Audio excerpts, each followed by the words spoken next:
Sir partner phone பண்ணலான்னு phone பண்ணேன். அது கஸ்டமர் கேர்ல இருந்து இங்கிலீஷ்ல பேசுறாங்க.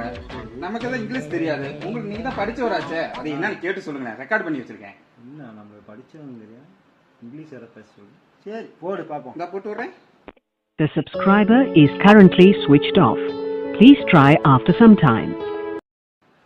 அவர் செல்ல சுவிட்ச் ஆஃப் பண்ணி வச்சிருக்காராமா. அப்படிங்களா சார்? இதுக்கப்புறம் இன்னொரு ஹிந்தியில ஏதோ சொல்றாங்க, அதையும் கேட்டு சொல்லுங்க. இத போட்டு வரேன். इस समय उपभोक्ता का मोबाइल स्विच ऑफ है, कृपया थोड़ी देर बाद डायल करें. என்ன இது வேற பேசுது, உனக்கு வேற புரியாது. சரி சமாளிப்போம். அவரு செல்ல எடுக்க மாட்டாராமா. நீங்க பஸ் ஏறி அவர் வீட்டுல போய் சொல்லிட்டு வருவீங்களாமா. அப்படிதான் சொல்லுது. நான் என்ன பொய்யா சொல்றேன்? சரி, நான் பஸ் ஏறியே போய் சொல்லிட்டு வரேன். போங்க. என்ன நம்பிட்டாப்ல? இவங்க இருக்கிற வரைக்கும் நான் தான் இந்த கம்பெனிக்கு சூப்பர்வைசர். அட பாவி.